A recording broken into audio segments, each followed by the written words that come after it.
There is no growth in comfort and no comfort in growth.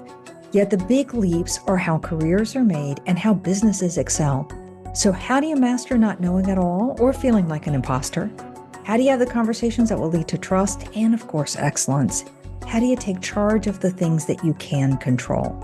How do you thrive outside your comfort zone? That's what this podcast is about. I'm your host, Wanda Wallace, and it's time to get out of the comfort zone. Welcome to the conversation. All right, today we're talking about pressure. And pressure is a double-edged sword. On the one hand, it can really spur you to do great, get things done, and push you to new heights. But on the other hand, it can truly damage your motivation and your health. So what we want to focus on is how can you be smarter about pressure, both applying pressure and navigating the pressure-filled moments. And that's going to apply to you as a manager for your team, as well as to you as an individual, how you think about it for yourself. And it turns out we know an awful lot about pressure from the sports world and from sports coaches. So we want to talk a little bit about how that applies in that world and ask the question, how much of that is really applicable to the business environment? And lastly, I can't resist my favorite topic, which is talking about star players. So what do we see makes it a really effective process for coaching, managing, navigating, dealing with the pressure for star players? My guest today is Dane Jensen. He's CEO of The Third Factor. He's an acclaimed speaker, an instructor at Queen's University and at the University of North Carolina. And he's a regular contributor to Harvard Business Review. And the book we're talking about today is brand new one, The Power of Pressure. I guess I should say that Dane works with all sorts of interesting companies like RBC, Asana, Microsoft, Starbucks, Pfizer's, and a whole bunch of others. And he's been working extensively with athletes, coaches, leaders, and boards across Canada's Olympic and Paralympic sports system. Senior advisor to senior executives in 23 countries and on 5 continents, and as I said, a regular contributor to Harvard Business Review. So, Dane, welcome to the show. Thanks so much, Wanda. Yeah, it's great to be here. It's great to have you. I'm super excited. Partly because this whole topic about pressure is one we think we understand, and I don't think we know terribly much about. So, but I always like to start with why did you get interested in pressure? What piqued your interest? So there's kind of two things for me. One is pressure is the family business.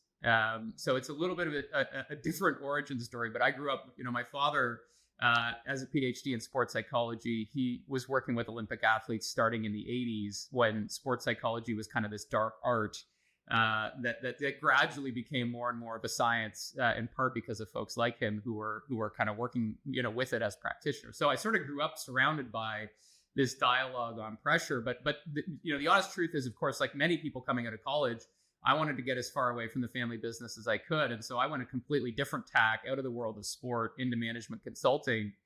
And I think my mental model as a consultant was really rooted in intellectual horsepower. It was like, the smartest people are going to win, the people that have the best ideas, the most rational thought, the clearest explanations.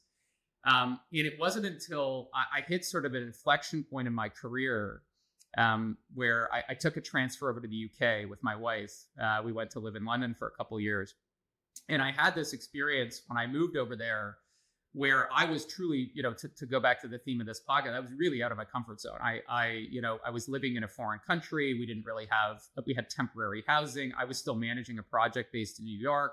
I had people in Shanghai, people in London, people in New York. I was working across like 12 hours of time shifting. And I hit this moment where the pressure overwhelmed my expertise. Like my model of it's all about how smart you are and how good you're at, it started to break down because of the pressure.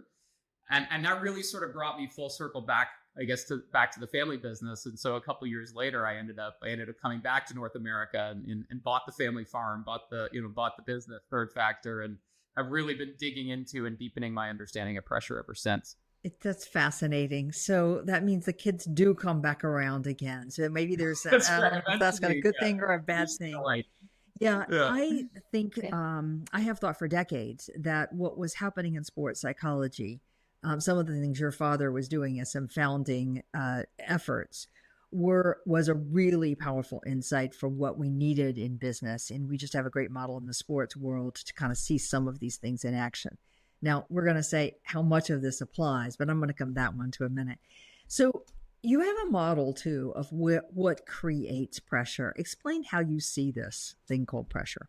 Yeah, it's so the way that this model sort of came about. If you think about sort of the research project I went on, starting maybe 10 years ago, give or take, I kind of stumbled on this question, which is, what's the most pressure you've ever been under? And this was literally just like a cocktail party question, that I kind of randomly started asking people. And eventually, once I'd asked it a few times, I got kind of addicted to it, because I realized that no matter who you ask this question of, there's like a really good story. There's always a good story when you ask somebody what's the most pressure you've ever been under. And so I started asking this question a lot more deliberately and seeking out really interesting people, to your point, people in the world of sport, but people in the military, people who work in, healthcare, trauma surgeons, all that kind of stuff. And I started just finding as many interesting people as I could and asking them about, their highest pressure moments.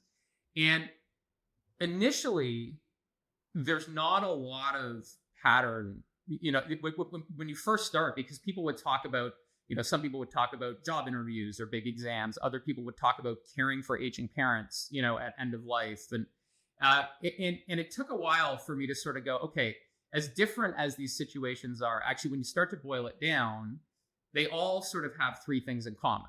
There are three things that sort of go into making something a high pressure situation. And that's really where the pressure equation came from, were these three variables of importance, uncertainty, and volume. And so I can go into each of those, but maybe I'll park it there for a second and see. I always love that. I mean, that's a great question. I'm going to borrow that one. I really like it a lot. So, okay. Importance, meaning how important it is to me, how important the outcome is. Uncertainty, meaning how unclear we are about the outcome. Volume. What do you mean by volume? Yeah. And so one note on that importance piece, because this is a question I get pushback on this, which is, hey, but I don't see this work as important, but it's creating a lot of pressure for me. And that's when, by the way, the pressure starts to feel really empty and corrosive. It's like, why am I even doing this? And what really matters with importance is how important you have decided the outcome is. So you might not actually think your work is that meaningful, but presumably having a job is important to you. And therefore, it's actually the outcome of the work that determines the amount of pressure. And it's actually that combo of sort of like, hey, it's really important for me to keep this job, but I don't find the work that important or meaningful. That actually can create a really, difficult situation with pressure. So I always want to put that point on importance, because I think it trips people up sometimes. But volume is just the sheer amount of important, uncertain stuff that we have to deal with. It's kind of like the force multiplier, right? So anytime we are in an important, uncertain situation, we're going to experience pressure. The volume is the force multiplier that says, okay, well, how much of this are we carrying at any given moment in time? And what you'll find when you sort of do a little bit of pattern recognition on people's highest pressure moments is these three variables, importance, uncertainty, volume, they tend to combine in two different ways. So people will talk about what I would call sort of peak pressure moments.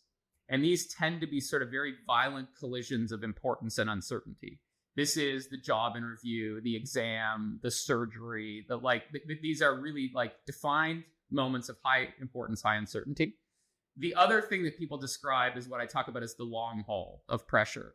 And this is less acute importance, uncertainty. It tends to be dominated more by volume. It's just, I've got aging parents, I've got teenagers, I've got a demanding job, something goes wrong at work, and I've got this 3-month period where everything just sort of happens at the same time. And it's more about the overwhelm from volume in those situations than the importance and uncertainty. Okay.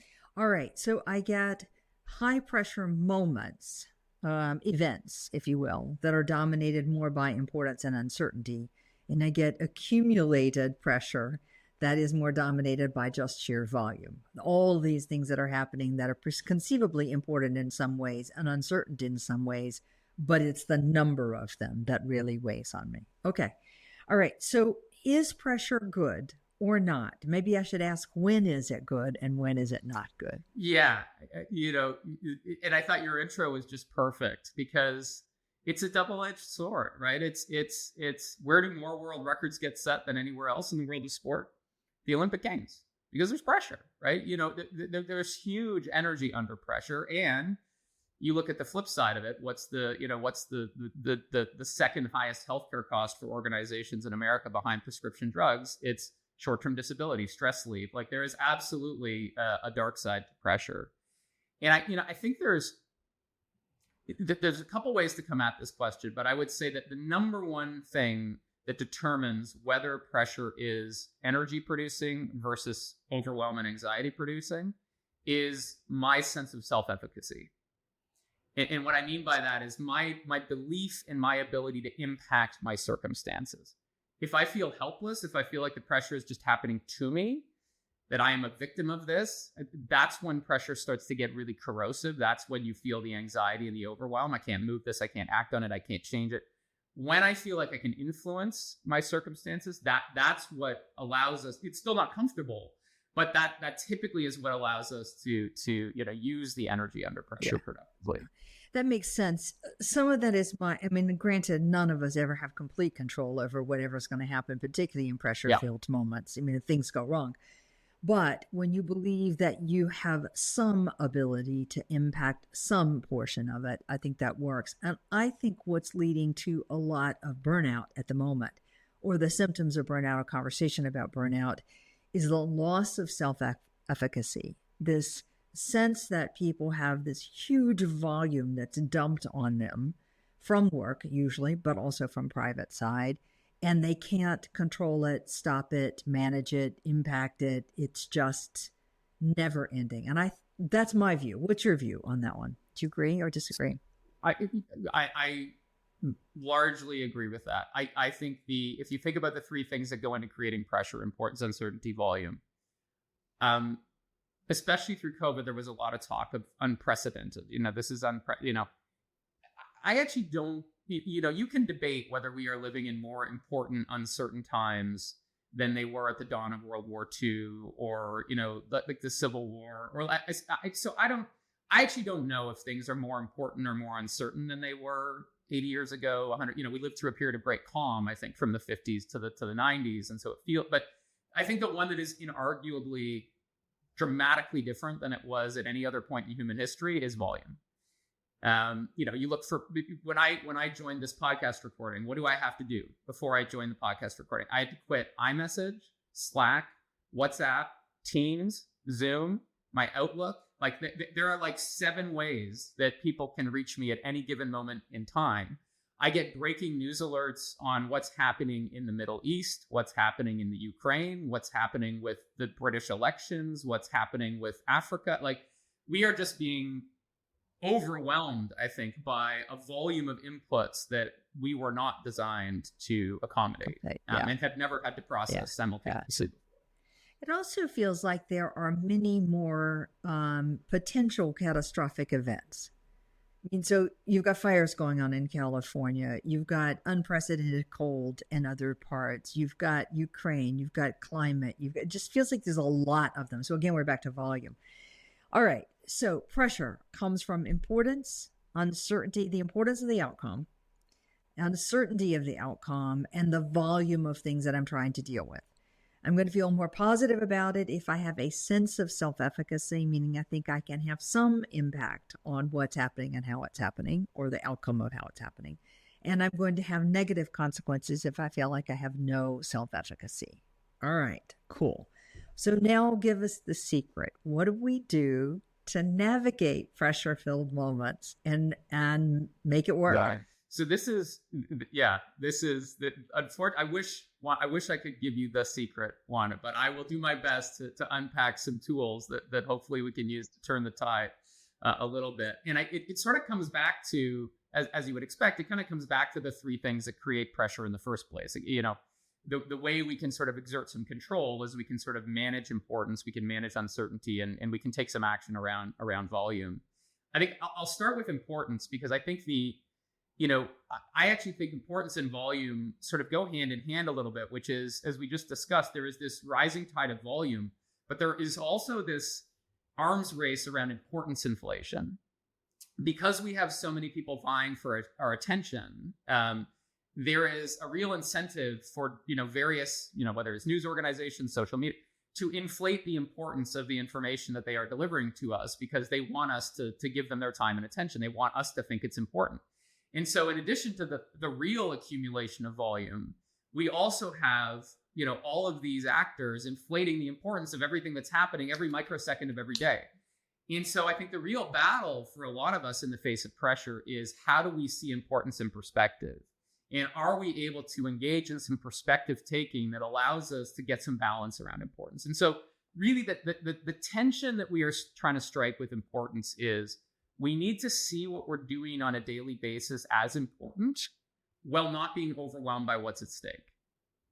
And that tension can go out of balance in either direction, right? So you can be going through your day disconnected from meaning and importance. And I certainly see people who, they hit some crisis of meaning and they go, I'm not growing through my work. I don't feel like what I'm doing is having an impact. I'm not building So sometimes it's about searching for that. A lot of the time, because of the volume overload, it's everything feels super urgent and life or death. And my really what I have to do is I have to be really conscious about going, what's not at stake in my life right now? What are the important things in my life that are not contingent on this project, this meeting? Because otherwise we get so zoomed in and we fall victim to that importance inflation that can be real challenging. That makes a lot of sense. All right, can you give me an example about somebody being able to get control of this importance inflation? So I'll give you a very recent example, and this is one of my favorite sort of tools.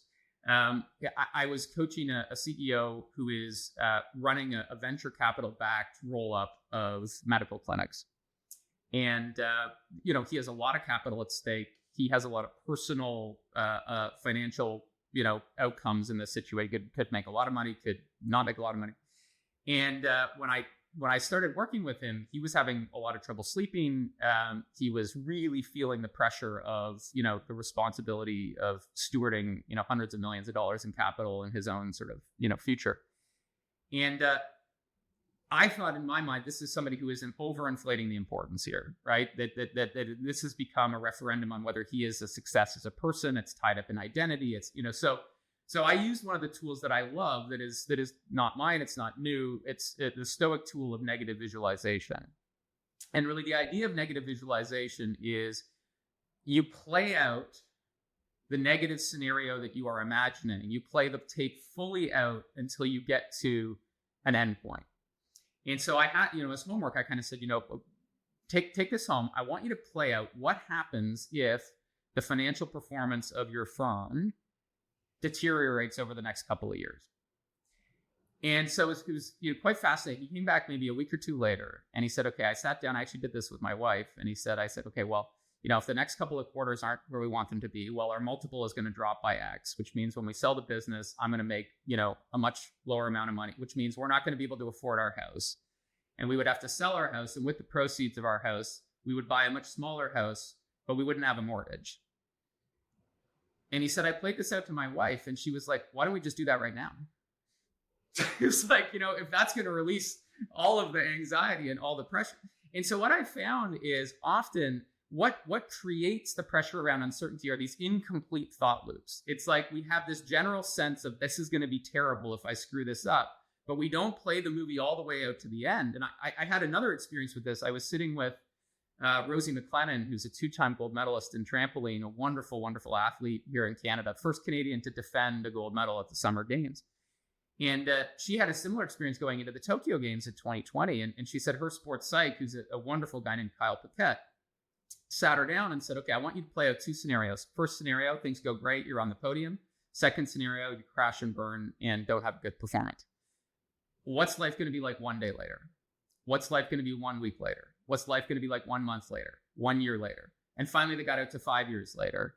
And what she realized in going through this was, this is going to hurt in the first week, the first month, but her life would not be meaningfully different 5 years from now. And so I think that ability to sort of zoom out a little bit and sort of see what's not at stake for you here is a trainable skill that I think often we lose as the pressure hits. Okay, I like that. So play out the negative scenario. The worst case that you're imagining, what are the consequences all the way to the end, not halfway to, oh my God, I have to have this conversation with my wife and she will hate me Right. forever as a result, or some Right. version Yeah. of that. Okay. Yeah. And then decide, what do you want to do about it? And I think you're right. There is a sense of looking at it and saying, it's not, everything is not going to fall apart. There'll be some things I don't love, but everything is not going to fall apart. All right. So that's a really good tool. Do you have another tool for dealing with any of these high pressure moments? Well, let's stick with importance for 1 sec, and then we can kind of, because the flip side of this is the crisis of meaning that I mentioned, which is, as opposed, so this CEO, Rosie, they were getting overwhelmed by importance because, but there are situations where I work with execs who are just, it's rust out. I had another CEO actually chase me down in a parking lot after a session I did, and he said, he used the marshmallow test analogy. He's like, I've passed the marshmallow test so many times that I have more marshmallows than I can ever eat, and I realized I don't like marshmallows. Like, and you exert all this discipline your whole life, and you look around at 55 or 60 and you go like, what was this all for? Like, what's the meaning in all of this? And I do think that sort of absence of importance can really create challenges when the pressure is there as well. And so the thing that I really want people to do in those situations is, what I've sort of observed in these stories is that, yes, meaning is very personal and importance is very personal. But in general, there tend to be 3 paths that connect what we do to meaning. And those paths are growth. And that means getting to a good answer to the question, how is this pressure helping me grow? How is it making me stronger? Second path is contribution, which is how is enduring this pressure benefiting others? How am I contributing to my family, to the company, to society, to my community? And then the third path is connection, which is, how is this pressure bringing me closer to people that I care about? And I think when it starts to feel empty and hollow, you got to really work those questions. Like, so how is this making me better, right? What am I doing that is helping somebody else? What are the relationships that this pressure is sort of forging or strengthening? And I think our ability to consciously look for those things can help. Yeah. I've often said, so I agree with you. I think that sense of meaning is a very personal one. I don't think there's a generic answer for it. I don't think there's a big company mantra that's going to make everybody have a sense of purpose at the end of the day. I think it's a personal, how do I feel? And for some people, focusing on who you're serving and how you're serving, who you're helping and how you're helping them, wherever that is in the company, can lift that job to make it feel a little bit more exciting. And I agree with you. Certainly growth, when you feel like you're learning and getting better, that is one of the highest levels of meaning and contribution. And when you're connecting with people, something I think more often later on we see in career. So all good paths. Okay. What about, so we've talked a little bit about how we stay on the side of healthy pressure, and that's not get sucked into the importance inflation. And it's also understand, where is the crisis of meaning and what do I do with it? Got any advice for this volume thing when there's so much coming at you? How do we deal with that one? Yeah. And, to our discussion, I think this is often the presenting issue for a lot of folks. And I think that this is one where it's a little bit counterintuitive, because I think when people get hit with a wave of volume, typically, I think the default tool that people reach for is time management. And the challenge with this is that time management is a trap. It is a blind alley, because what happens to the people who get really good at time management? They get more Do stuff. they get more volume or less volume? Yeah, right. More volume. Uh-huh. They get more volume, right? It's the time management, it is a productivity strategy. It's not a pressure strategy. And I think we confuse those two things. Like, time management will help you get more done. It will help you be more productive. It does not alleviate pressure, especially in large organizations. The better you are, the more productive you are, the more volume you are going to accrue. Your time is going to get filled. And so I think we have to recognize the limits of applying productivity tools to pressure. And instead, when it comes to volume, you got to look at, well, what is volume? What is it that accrues in terms of, and really there's three piles. There's tasks. There's the tasks that we take on. There are decisions that we need to make. And there are the distractions that pull us away from accomplishing those tasks and making those decisions. And I think each of those three piles, we can dive into any one of them, but you got to really hit those three things if you want to manage well. Yeah, I'm going to hit on one that I recognize in many of the people that I coach, as well as in my own life, is there's a really difficult decision to make.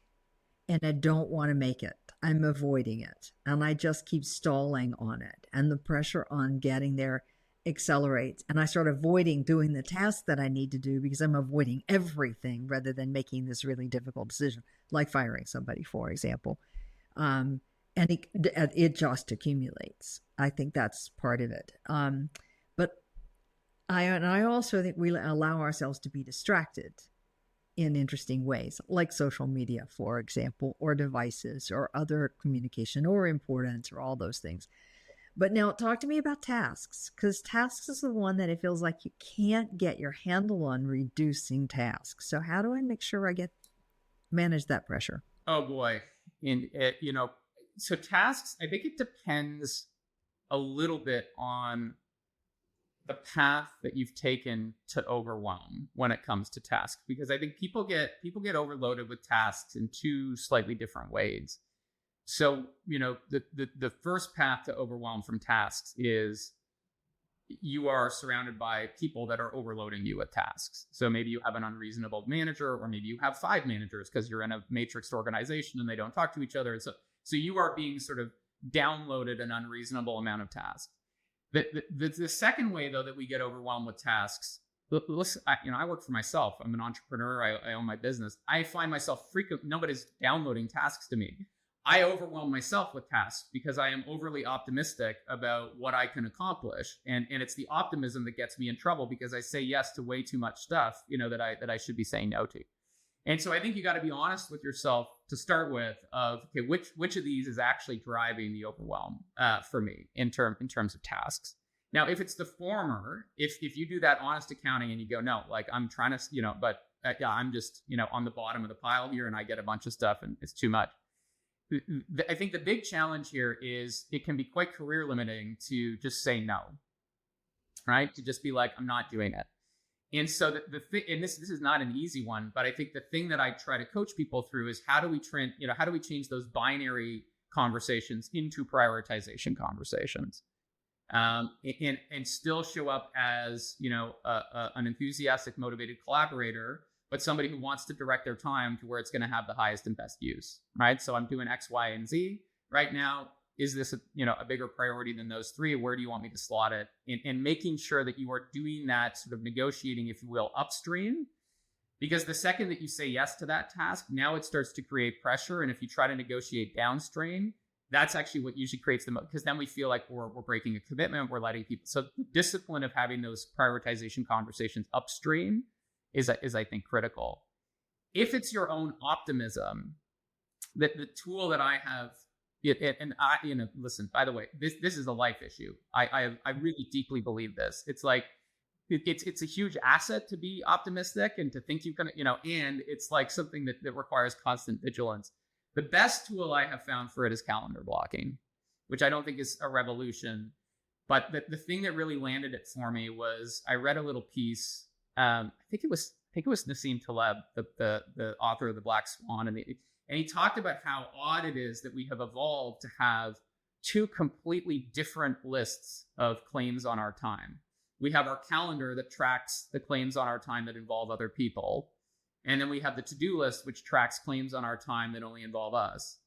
And so this ability to merge those two things, to drag your to-dos onto your calendar, that's the thing that allows me to actually go, how much time do I really have? Like, can I really say yes to this thing? Because until I combine them, I'm likely to just go, yeah, I can probably fit it in. So yeah, different approaches. Yeah. I don't know that symptom at all. It has nothing to do with my life in any capacity or ever has or whatever, all of those things. And by the way, I'm not changing it. But okay, here we go. Yes, I find that people are unwilling to negotiate upfront, as you say, around a task. And negotiation may be prioritization, but it also may be quality of output. Because I find an awful lot of times people are looking for an approximation and they didn't realize that was 50 hours of work. And if you just told me, I would have directed you to do it a little bit differently in some capacity. So it's a whole negotiation because there's this fear that you're saying no. But I don't know any manager that anybody wants to keep that really wants you to be so overwhelmed you can't complete the important tasks. I mean, yeah. Unless you're not working hard, that's a different story. Yeah. No, I think that's a really good ad. The clarity up front of, to what standard are we talking to? Do you want the 1 hour version? Because we often make assumptions that may or may not be accurate. That's for right. Sure. That's right. And especially the younger you are in an organization, I think the more often people are looking for, well, give me an approximation, give me an estimate, and they don't appreciate how much effort and we overdo. But we also struggle equally to say no when we need to say no, or to delegate when we should delegate and do that in a good way so we get good results. And then you keep too much on your plate. So there's many ways in which we work against ourselves. All right, let's shift gears. So all of these are, the more I have a sense of self-efficacy, I can take an action that will make this move forward in a constructive way, the less pressure is going to have a negative consequence for me. I want to watch out for the importance inflation, not let everything get so important. I want to watch out for the volume and try to do some prioritization. And I want to not let the uncertainty overwhelm me. So there are some things that are more certain than others, and some that we won't know until we take a next step, and then you evaluate from there. So there's many tactics for dealing with it. All right, so I'm going to shift gears from pressure, and I want to talk for a minute about one of my favorite topics, which is star players. Particularly in your coaching background world, you see lots of great coaches. One of the fundamental questions I think we have in athletics, and then I'm going to translate into business, is we have an elite athlete who's clearly the star of the team, without whom the team doesn't win. But that often comes with an outsized ego. So what do you see in your experience makes it possible to coach and work with the star player? So, I think the whether it's a star player, a workhorse, someone you're trying to coach up, I really do think that the first thing that has to be there is the relationship. And I think it's even more important with the star players that you take the time and the discipline to build a relationship that is rooted in this idea that I am here to help you improve. My goal is to help you improve. And they need to truly believe that you have their best interests at heart as a leader. And, so that to me is the starting point. And I think those relationships are not built through grand gestures or over the top recognition. They are built. There's a wonderful coach we work with, a guy named Roy Rana, and his line is 30 seconds for every player every day. Like it's, you got to get your touches in every day, that I'm a stable presence. I'm going to, I'm here for you. I'm going to touch base. Those little moments I think really, really matter. Sorry, go ahead. Well, I think this came from a wonderful man, a guy named Johan Olof Koss, who is one of the most decorated Winter Olympians of all time. He's a 4-time Olympic gold medalist in long track speed skating. And after his athletic career, he went on to found an NGO called Right to Play, which uses play for development, sport for development, impacts 2 million children a week globally. It's an incredible organization. And I had a really good chat with him because he was the reigning world champion. He was heading into Lillehammer. And his thing with a new coach was two things. First, if I am going to take advice from you, I need to know that you see just how good I am. And I think so another coach we work with, Andy Higgins, he coached 2 decathletes to Olympic podiums. His thing was, if you don't debrief the good performances, you're in no position to debrief and learn from the bad ones. And I think with star performers, that is 10x true. You need to debrief their successes. So they go, this is somebody who sees just how much value I add to this team, who really understands how important and you can call it ego stroking, you can call it whatever you want. I think they have to see that you as a manager see and appreciate the unique value that they are bringing to the team. And I think the more work you do up front, and this is not puffery, it's literally like, we're going to debrief the wins and go, I noticed you did that. That was really effective. I'd love you to share that approach with your team. or when you approach the problem that way, it made such a difference because it unlocked X, Y, and Z. I'd love to share those learnings with the broader leadership group. Would you mind showing up at the meeting to share your findings next week? Like, it's debriefing the good performances that starts to build the relationship that when we hit a little bit of a roadblock, they are more open to the coaching and feedback because they know that you see that they are as good as they are. And I think that's a really important thing for leaders and coaches. It's interesting. If I think about a star athlete and I'm really good, I'm at the top of my game, I know it doesn't last for forever. I want it to go as long as it can run. So at that moment, I want to make sure that whoever is coaching me to do something is not going to mess me up.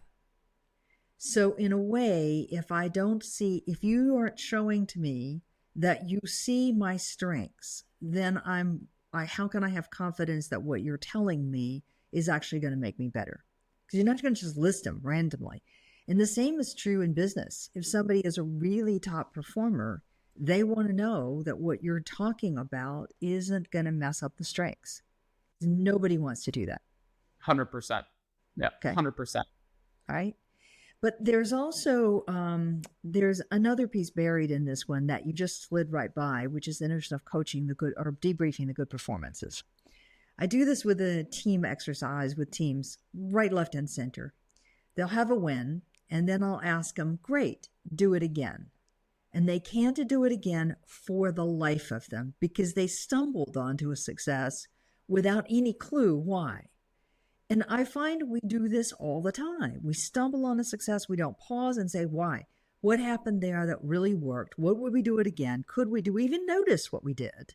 And so we can replicate it. And then are surprised why we fail. And then write it off. Oh, well, it was a bad choice, a bad whatever. And we didn't debrief the wins. 100%. And Wanda, I think this is double, if you are coaching distributed teams, so if you have people that are remote, it is very easy to fall in the trap of just recognizing good outcomes and then correcting bad outcomes. And to your point, you can get the right outcome the wrong way. You can get the wrong outcome the right way. Coaching happens at the level of behaviors, not outcomes. People don't directly control outcomes. The only thing they control is their behavior. And so one of the big things that we teach leaders is, and this works whether you're in person or remote, but in particular, you got somebody who's remote, you're not seeing their performance every day. They deliver a big win. Great. The coaching is, hey, I noticed you had a big unlock on that project. What did you do? And you got to keep asking questions until you get to the behavior, because the behavior is the level at which you actually want to reinforce or course correct, not the outcome. And I think to your point, that's a really, really easy trap to fall into as we reinforce and correct outcomes instead of behaviors. I like that.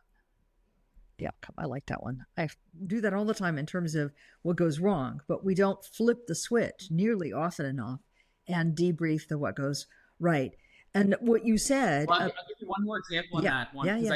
There's a football coach, Canadian football coach guy named Mike O'Shea. He's won 6 Grey Cups, which is the Canadian equivalent of the Super Bowl. And his whole thing was, you can't turn the film room into the penalty box. Like, if the only time you get together to watch game film is to show people where they screwed up, nope, you're going to build this negative association. So I think the same happens in organizations. Like, well, we better debrief that.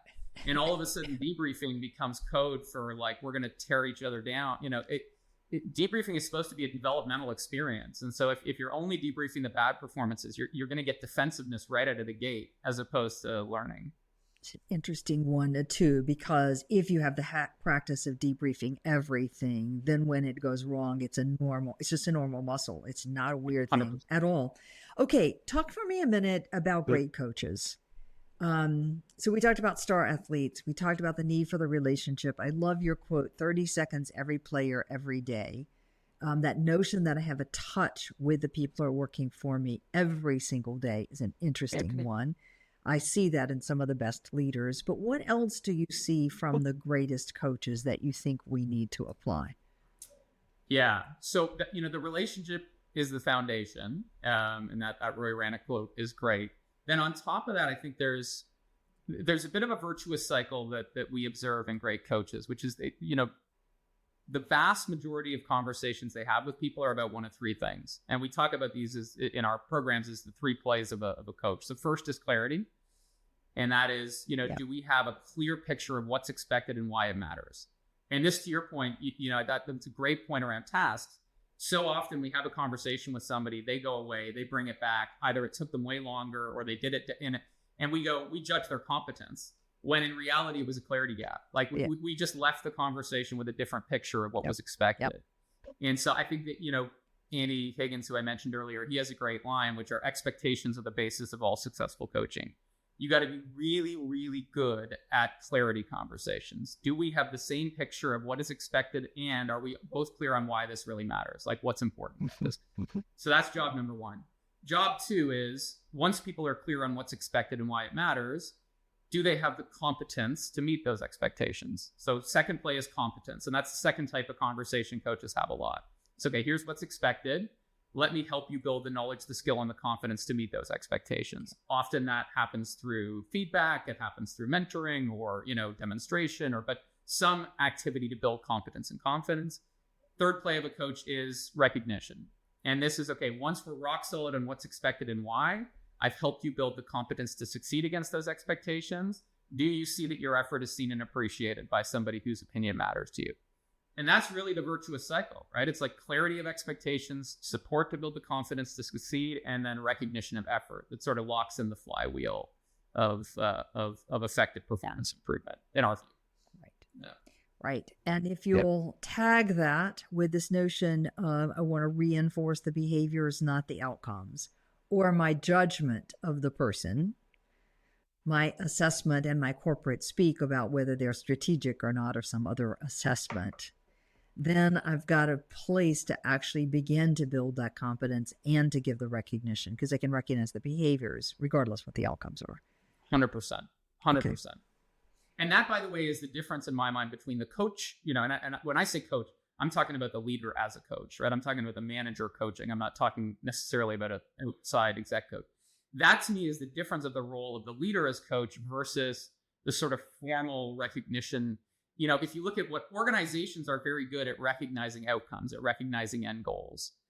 When we deliver the big win, we exceed the quarter, the sales target. Like it's the leader's job, it's the coach's job to recognize the behaviors that the organization is not going to see, right? To really reinforce what led to that outcome, or correct, if necessary, what maybe needs to get redirected. Oh, that's a great way of saying it. I love it. Okay, so now let's bring this whole thing full circle with one last question, which is, all right, so I'm a leader. I'm trying to coach my people. I've got some clarity of expectation. I'm trying to build the competence. I'm recognizing the behaviors. When do I ramp up the pressure? So I think, it's often less about ramping up the pressure than it is, when do I choose to shield people from the pressure versus when do I, do less of the protect. There are very few instances that I've observed especially in business, where a leader needs to magnify pressure. However, I think there are situations where when people go through a setback or a challenge, leaders need to stop the impulse to jump in and rescue people from the pressure and the negative emotion that creates. And instead, they need to recognize that the energy under that negative emotion, the energy under the frustration, the energy under the disappointment, that's actually the fuel that the person needs to move to the next level. And so the more I sort of rob people of that experience, the more I sort of go in and rescue them from the frustration, rescue them from the disappointment, they lose the power of that negative emotion to get them to do the work that's needed to get to the next level. So I would say it's very rarely a good idea to amp the pressure, but there are moments where we really want people to feel it a little bit, because that is what's going to take them to the next level. And one of the earliest lessons I learned in my management consulting career was, as a project manager, this is one of the first moments I got pushed out of my comfort zone, was when I sort of made it out of, analyst and associate up to manager. And all of a sudden I'm managing a team. And I observed that in a lot of the managers, they became the safety net for their teams. Like the team knew that everything went through the manager. And so the manager would catch the mistake before it went to the partner. The manager would scrub it and read it. And I made it a practice, every project I managed early on, to just take a PowerPoint deck somebody had created and just forward it directly to the partner. Because I needed to distribute that feeling in the pit of my stomach. Like if I'm the only one carrying that feeling, that's a way to burn out as a leader. And so I needed to make sure that everybody on the team had that sense of ownership and felt the weight of that. So again, not magnifying the pressure, but definitely not protecting necessarily in some situations. All right. I think this is a really important distinction. And there are 2 points I want to make about it. One is I watch leaders every day who overprotect their team from the pressure they're feeling, the standards, the expectations, the unrelenting demands, the perfectionism, the whatever. And with good intent, let me be clear, but their team members then never really understand what it is that's expected and why it's expected. And on occasion, you have to just let that pressure fall down. So now you don't want to just do that randomly, all the time. There's a little protection in there, but you can't overprotect. And I think it's a really big issue. All right. The second thing I want to make about this one is I believe one of the biggest mistakes leaders make when they're thinking about coaching and they grab their sports coaching experience. They believe that what sports coaches do is apply pressure, and the pressure is what makes people perform. And what you're telling me is that isn't what's needed. Yeah, rarely, very, very rarely. The pressure is there. You got a bunch of people sitting in a locker room with 50,000 people stamping their feet and cheering. And, for the vast majority of people, the pressure is there. The coach is really there to help channel the energy under the pressure, right? To reframe the way the team's thinking about the pressure and get to a good answer to my dad has this great question, which is, what are we going to do with the energy under this emotion? Like, we're all feeling it right now. What are we going to do with it? And it's not the coach's job to rescue, but it is the coach's job to shape it and go, how are we going to channel that emotion? Right. Now, there are occasionally, you will see moments in sport where a team is just flat. And, there is sometimes a bit of a challenger moment where it's kind of like, is this who we are as a team? Like often you'll see this a little bit deeper in the season, and maybe the playoffs are now out of reach, and you got, especially in pro sports, you got players thinking about their next contract year. But I don't really think those situations tend to apply as frequently in business as they do in the world of sport. Right. I just think an awful lot of leaders have experienced, let's say, a high school or, university coach somewhere along the line that just did pressure, and they think that's the only way you coach. And I wanted to hear from you that, no, that is not necessarily the best way to coach. All right, Dane. What great conversation. Dane Jensen's my guest. The book we're talking about is The Power of Pressure.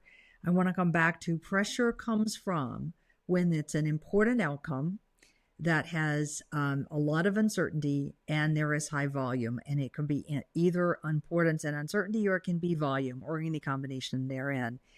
The secret is making sure that you are having some sense of self-efficacy, meaning you can take an action, as well as not letting that importance overinflate in the volume that we're pushing out at everybody, so that you've got some reasonable sense. A couple of tactics that we've talked about. And the secret to coaching people through times of pressure is A, the relationship, so that people believe you're there to really help them.